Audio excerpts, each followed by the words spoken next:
Ya, Assalamualaikum warahmatullahi wabarakatuh. Bertemu kembali kita dalam mata pelajaran matematik. Okey, kita masih lagi dalam bab 3, tajuknya simpanan dan pelaburan. Okey, hari ini kita akan masuk 3.1.2, membuat pengiraan yang melibatkan faedah mudah dan faedah compound. Okey, jom kita tengok. Apakah yang dimaksudkan dengan faedah? Okey, faedah merupakan bayaran yang dikenakan atas pinjaman atau kredit. Maksudnya, okey, sekarang kita tengok contoh. Apabila Encik Henry menyimpan wangnya di sebuah bank. Okey, Encik Henry ada duit, so dia simpan dalam bank. Maksud simpan dalam bank tu ialah memberi pinjam kepada pihak bank. So, bila kita simpan duit kita dalam bank, bank boleh guna duit kita dulu. So, maksudnya dia pinjam. Okey, bila kita dah simpan, maka Encik Henry akan diberi faedah. So, siapa yang simpan duit dalam bank akan diberi faedah. Okey. Okey, kita tengok jenis faedah. Ada dua jenis faedah, faedah mudah dan faedah compound. Okey, yang pertama kita berkenalan dulu dengan faedah mudah. Faedah mudah dia punya rumus I sama dengan PRT.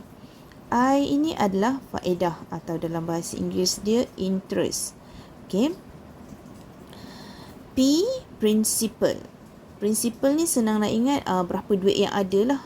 Berapa duit yang disimpan dalam bank. R ialah kadar faedah. R untuk rate. Okey, dan T ialah masa. Masa ni dalam tahun, masa dalam tahun. Okey, bukan jam, bukan hari, bukan minggu, bukan bulan, tapi masa dalam tahun. Okey. Okey, kita tengok contoh yang pertama, faedah mudah. Encik Zainal menyimpan sebanyak 4,000 di bank bunga raya dengan kadar faedah 2% untuk setahun. Soalan dia tanya berapakah faedah yang diperoleh Encik Zainal selepas 1 tahun. So, yang pertama sekali awak gariskan dulu apa yang maklumat yang diberikan. Yang pertama 4,000. Apa dia 4,000 ni? Okey. Kita ada I sama dengan PRT. So, 4,000 ni adalah P. Okey, kadar faedah 2%. Apa dia kadar faedah? Yang mana satu dia punya simbol? R. Okey, so ini R. Setahun. So, dia dah letak setahun. Maksudnya 1 tahun. Ini adalah T. Berapakah faedah yang diperoleh Encik Zainal selepas 1 tahun? So, dia tanya faedah. Maksudnya dia tanya I. So, I sama dengan P, R, T. Okey, jom kita buat pengiraan. So, I sama dengan P dia berapa P? 4,000 darab dengan R. R ni 2%. 2/100. Okey. Setahun? Satu je lah. 1 tahun. Okey, so jadi berapa? Jadi berapa ni? Potong lah. Okey, 40 darab 2 darab 1 dapat 80. So, dia punya faedah dia RM80. Okey, faham? Dalam masa setahun, dia dapat RM80. Okey.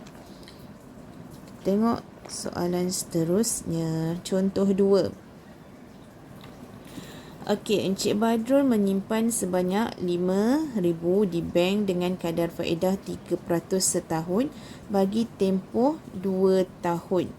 Hitung jumlah faedah yang akan diperoleh Encik Badrul dalam tempoh 2 tahun tersebut. So, ingat yang pertama mesti gariskan dulu. Senang awak gariskan dulu apa yang diberikan. 5,000, 3%, 2 tahun. Soalan yang ditanya, faedah. Ini P, yang ini R, yang ini T. Ni I. Okey.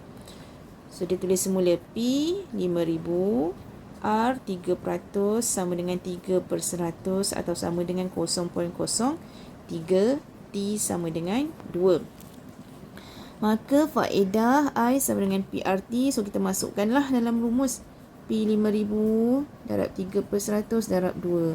Tekan je kalkulator, dapat RM300. Senang je. Faedah mudah. Tu cara pengiraan faedah mudah. Okey. Okey, seterusnya adalah faedah compound. Okey, faedah compound ni. Okey, kita tengok. Ini rumus faedah compound. MV sama dengan P kurungan 1 tambah R per N untuk kurungan NT. Okey, dekat sini benda baru yang kita jumpa adalah MV.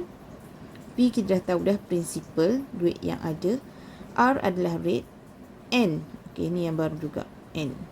Ini pun N. N ni benda yang samalah.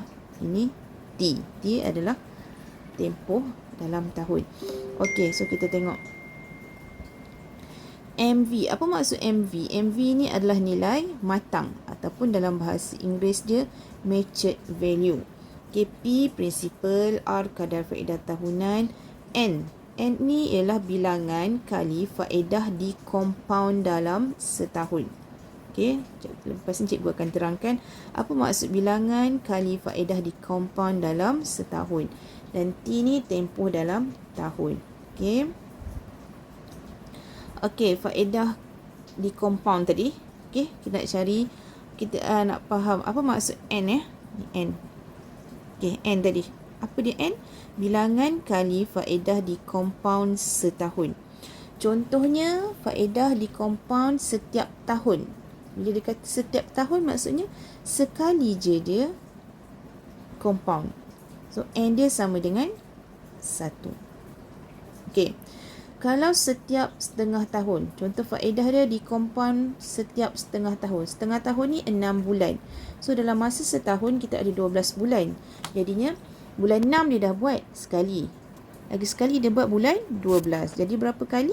N dia sama dengan 2. Faham? Okey. Setiap suku tahun. Setiap suku tahun ni maksudnya 4 kali setahun. Setiap suku tahun ni, tadi setengah tahun bulan 6. Kalau suku tahun 6 bahagi 2 pula 3.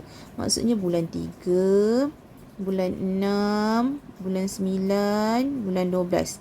Faedah tu dia compound berapa kali ni? 4 kali. Jadinya N sama dengan 4. Okey.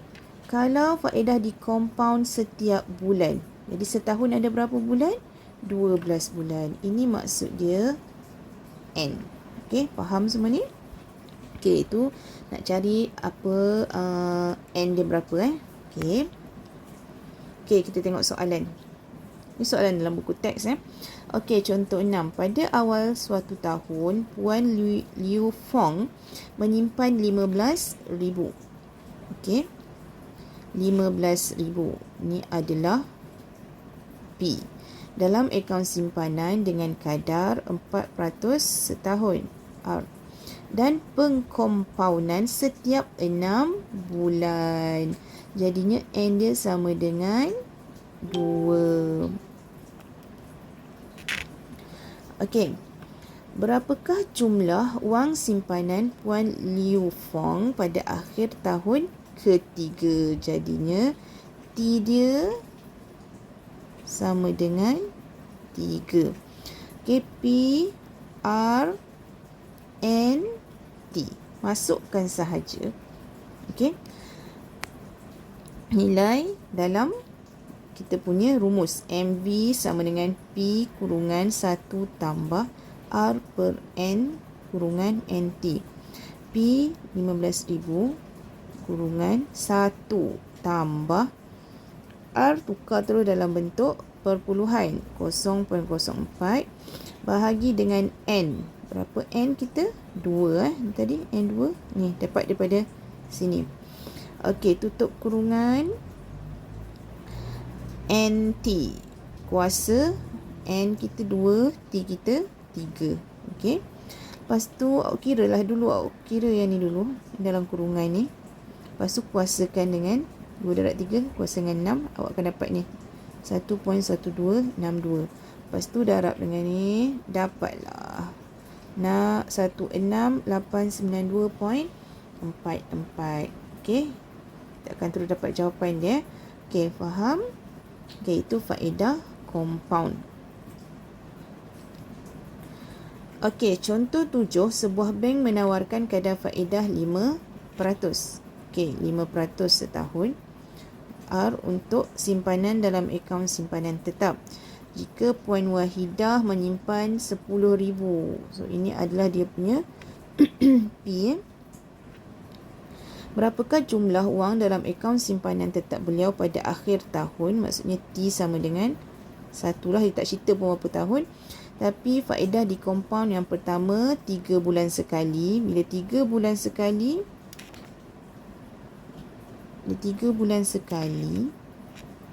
N dia sama dengan 4. Sebulan sekali, N sama dengan 12. Okey. Jadinya, ini dia dah P sama dengan 10,000, R 0.05, T sama dengan 1. Okey, jom kita tengok macam mana pengiraan dia. Okey. N sama dengan 4. Kita guna N sama dengan 4 untuk 3 bulan sekali tadi tu. Okey, 3 bulan sekali. Jadinya masukkan nilai je lah. Gantikan N ni sama dengan 4. Ni N. Ni untuk rumah N ni. Ni untuk rumah N. Gantikan kat sini 4. Dan kira macam biasa. Soalan yang B pula tadi, sebulan sekali. Sebulan sekali ni N sama dengan 12. So, gantikan tempat N. N 12. Kira macam biasa, dapatlah nilai dia berapa. Okey, so dikata daripada contoh 7 didapati bahawa apabila kekerapan pengkompaunan bertambah, nilai masa hadapan simpanan juga bertambah. Okey. Bila dia banyak kali di compound, contoh A compound 4 kali, B compound 12 kali. Tapi faedah dia yang banyak dekat sini. Maksudnya bila bertambah makin banyak kali dia compound, lagi bertambahlah nilai simpanan kita. Okey. Okey. So, itu sahaja yang kita belajar hari ini. Faedah mudah dengan faedah compound. Okey, cikgu harap semua boleh faham dan boleh buat modul PDPR bab 3, 3.12. Okey, muka surat 2, 3, 4 dan 5. Nombor 1 AB dan ada lagi dan seterusnya nombor 1, 2, 3, 4 dan 6. Okey. Boleh cuba, kalau ada masalah boleh tanya. Okey, Assalamualaikum warahmatullahi wabarakatuh.